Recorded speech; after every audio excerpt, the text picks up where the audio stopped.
mabreak yung contamination, mga curses. Every night, I pray the deliverance prayer. In the name of Jesus, I break the seal and consecration upon me. In the name of Jesus, I break all curses sent against me and all spells around me. In the name of Jesus, I break any unholy ties, links, and bandages between Father Darwin and all resources and spirits. In the name of Jesus, I break any unholy ties, and so on and so forth. So, every day po, mag-deliverance ako, self-deliverance, para yung mga nagagalit sa atin, ay hindi tatalab yung mga curses nila. Yan, and then prayer for protection, and then yung cleansing prayer, shielding ourselves against the evil spirits, at patuloy tayong magro-rosaryo, magdadasal. Yan lang po. At yung pagbisita natin sa Adoration Chapel, dalasan natin, yan po ang protection nating lahat. Wala na pong iba sa mga sakramento, at lapit tayo sa simbahan, lapit tayo sa ating mga kaparian, because all priests can protect us through the sacrament, because only the priest can administer the sacrament, confession, and winting of the sick. And in the body of Christ, only the priest can make the ordinary bread turns into the real flesh of the Lord Jesus Christ. Sa gustos Ginoo, kuhaon ko ang nahigawas sa simbahan nga iyang gitukod, aron mahimo silang usa ka panon. Ubos sa usa ka magbalantay, ug mauna ang original nga plano ni Kristo. Unsay gustos Ginoo, kuhaon ko sila aron mahimo silang usa ka panon, ubos sa usa ka magbalantay. Kinsay magbalantay? Si San Pedro. Nakaron, kitang Katoliko makakonek bata ngadto na San Pedro, perting koneka. Kay si San Pedro before namatay, niadto siya sa Roma. Pag-adto niya sa Roma, dito siya gipatay. Naa din higilubong si San Pedro. Na dito ang ubos ana mga Santo Papa, tanang Santo Papa panalubong sa Roma. Ang sentro si San Pedro. Mao nay rason nga gitawag tag Roman Catholic in communion with Peter. Gitawag tag Roman Catholic in communion with Peter. Unang ang atong Santo Papa hangtod karon naa sa Roma, naglingkod sa gilingkuran ni San Pedro. Father, ka na bang 666 kita? Ang Katoliko, ang mga 666 matod pa sa mga sabarista. Ngayon, ta po ni mo og tubag. So, wala yang katotohanan mga kapatid, dahil yung 666 sa Revelation chapter 13 ay against yun sa mga banal dun sa langit. Tayo mga Katoliko ay hindi against sa mga banal dun sa langit. So, paano yan yung 666? Yung mga 666 against sa mga nandun sa langit, mga nilalang nandun sa langit. Pero tayo ay lagi tayong nag-venerate sa mga banal. Itong demonyong ito, yung 666, yung beast, namumusong laban sa Diyos. Laban sa Diyos, ha? Ang Katoliko ay hindi naman nakipagdigmaan sa Diyos. At laban sa kaniyang pangalan, at sa tabernakulo, at sa nananahan sa langit. So, yung mga anghel against yung mga yung 666 sa kanila. Pero dahil Katoliko, hindi naman tayo against sa Diyos, hindi naman tayo against sa mga anghel. Binigyan ito ng kapamahalaan upang makipagdigmaan laban sa mga banal. Klaro-klaro, ha? Nakipagdigmaan laban sa banal. Pero tayong mga Katoliko, hindi naman tayo nakipagdigmaan sa mga banal. Igay pa tayo ng puri. Nagpiesta pa tayo sa mga banal. Pamagitan ng cross. So, instrumental cross, no? Ginamit niyang instrumento ang cross sa pagtubos nating lahat. During exorcism, mga kapatid, may isang albularyo nga na nag-react. Nung una, naming encounter, matapang na matapang. Tinitigan pa ako. Parang malaki yung kasalanan ko sa kanya. Ang sama ng titig niya sa akin. Parang makatunaw yung pagtitig niya sa akin. Pero alam niyo mga kapatid, tinaas ko yung cross sa kanyang harapan. Anong reaksyon niya? Hindi na siya makatitig. Nakadupo na siya. Bakit hindi ka makatitig sa cross? No? Puno ng liwanag daw yung cross. Grabe yung sinaw, liwanag ng cross. Hindi siya makatitig. At kung alam lang natin ito mga kapatid, the power of the cross, anong gagawin natin? Ilagay natin yan sa pintuan natin. As long as it is blessed by the priest. So, lapit kayo sa pari natin, ipa-bless ninyo lahat ng mga sacramentals nyo, lahat ng mga secret images ninyo. Huwag nyo gamitin yan without blessing. Maging infested yan kapag hindi bless sa ating mga kaparian. Nabiktima siya sa demonic oppression. At ang nangyari mga kapatid, mayroong mga karamdaman na walang findings sa doktor, financial crisis, possibly, pwede oppression yon.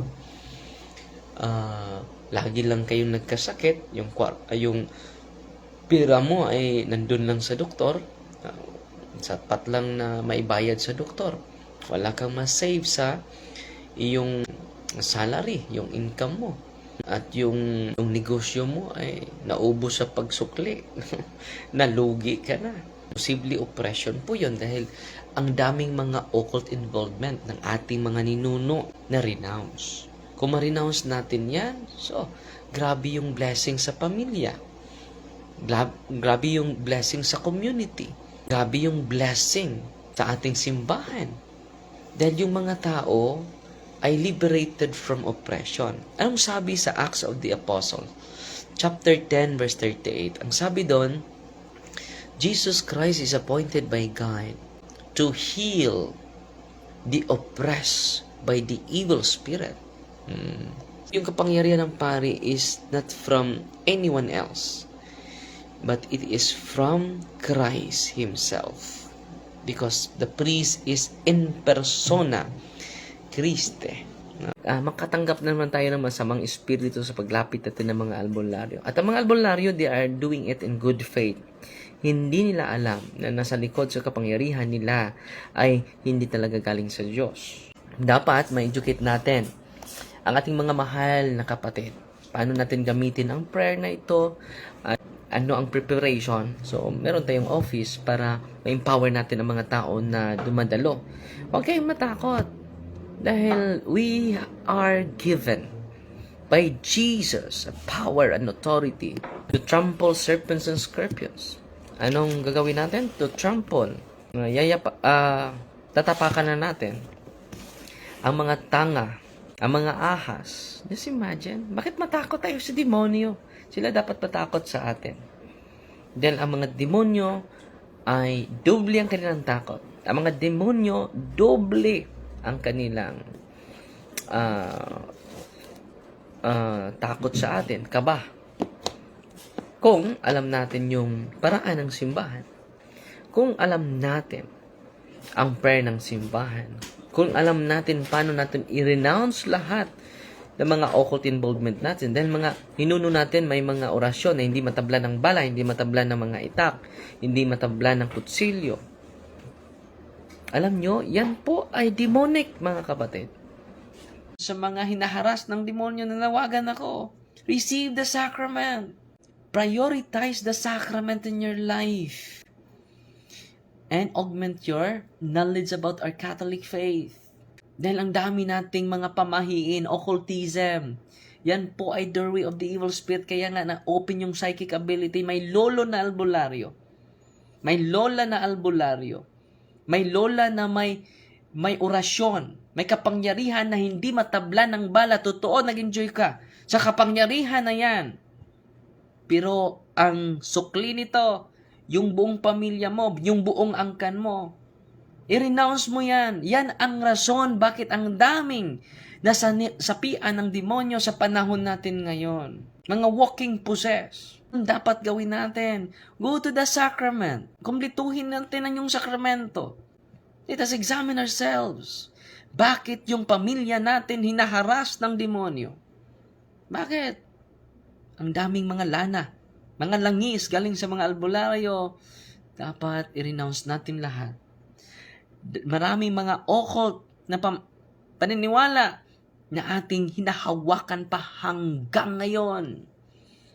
Yan ang dahilan na nagsuffer yung pamilya ninyo. Yan ang dahilan na maraming sinasapian ng demonyo sa mga panahong ito. Mga palantanaan, mga kapatid, na merong spiritual harassment. Kung, just imagine within the mass. At yan din nangyari sa akin noong merong 40 ka mga mahigit sa 40 ka mga batang lalaki, mga bata na hinaharas doon sa isang paaralan. Kailan sila nag-react, mga kapatid? Nung nagdaos ako ng misa. Yan po ay isa sa mga palatandaan na may totoong spiritual battle. Totoong spiritual harassment. Dahil yung pagsimula ng misa ay nag-react na. Bakit nag-react yung mga demonyo? Dahil yung misa ay pag-commemorate yon, pag-alala yon sa greatest pain of Jesus, the greatest suffering of Jesus, ang grabe niyang pag-aalay sa buong buhay niya para sa ating lahat. Yun po ay misa. At sa pamagitan ng misa, si Kristo na po yan, yung katawan ni Kristo, yung dugo ni Kristo, ang ating ilaalay sa panahon ng misa, na torture yung mga demonyo. Grabe yung torture yung mga demonyo. At dahil doon, nakita natin yung mga manifestation ng mga demonyo. Ang qualification des Ginoo karon aron mahimot ang one of the family of Jesus. Listen to His word. Kung irambol nimong listen, the best day nga listening is silent. Ikaduha nga qualification aron mahimo kita nga iyang kapamilya. Mahimembro kita sa iyang kapuso, kadugo. Kitang tanan ngadto sa Ginoo, una, pamati. Ikaduha, ang pagtuman sa iyang mga pagtulunan. Daghan ka nato karon, Katoliko, pero naghaghabak. Christ is more than enough. Amen? Wala na nga sakit mo. Wala na nga sakit ta. Walang gubot ito palibot. Kay daghan man tag tuo. Sa may gisultis Ginoo Mateo 15:9, kawang ang inyong pagsimba kanako. Kay inyo pang gitudlo ang gikabilin-bilin sa inyong katigulangan ug wa ninyo tumanga ang akong mga sugo. Nya asa day powerful lawas ni Kristo kanang habak ninyo. Tubag. Nganuman ang inyong pagtuo, gisagulan niyo og tuo. Huwag kayong pupunta sa mga albularyo na may mga extraordinary gift din. Sabi ni St. Teresa of the Child of Jesus, not all saints have extraordinary gifts. So hindi lahat ng mga santo may extraordinary gift. Hindi lahat ng may extraordinary gift ay naging banal. So, dapat tayong hindi lalapit sa kanila, yung mga manghuhula. Kung nakikita natin sa Facebook na ginagamit ang kamay at may occult prayer, and then sisigaw yung kinukulang, sumisigaw yung mga hinaharas ng ating kaaway, na meron silang superior spirits, spirit guides. And that spirit guides has the power over the inferior and clean spirits. So, anong dapat gawin natin kung walang exorcist na malapitan? Walang paring malalapitan? Anong gawin natin? Una, dapat lapit tayo sa sakramento. So, buong pamilya ma-renounce ang mga occult involvements ng ating mga family circles. Yan ang pinakamabisa kung pamilya ay magkaisa. Sa pag-renounce lahat ng mga occult involvements natin, yung mga anting-anting, yung mga amulets galing sa mga albularyo or occult personalities. Sa pag-renounce yan, kapangyarihan po yan. At paano po ba yan, Father? So, sabay-sabay tayo, babalik tayo sa simbahan because the church is the pillar and the foundation of truth.